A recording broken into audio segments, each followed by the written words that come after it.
ఆవకాయ ఆంజనేయ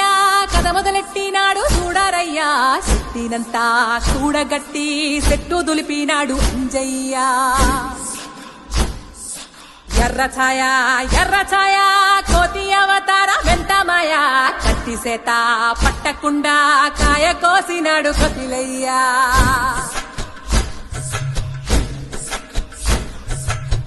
అంజనమ్మ ముందు పంజుల్ పుంజుల్ సీడి మామిడి ముక్కలు కుప్పల్ తెప్పల్ అంజనమ్మ ముందు పంజుల్ పుంజుల్ సీడి మామిడి ముక్కలు కుప్పల్ తెప్పల్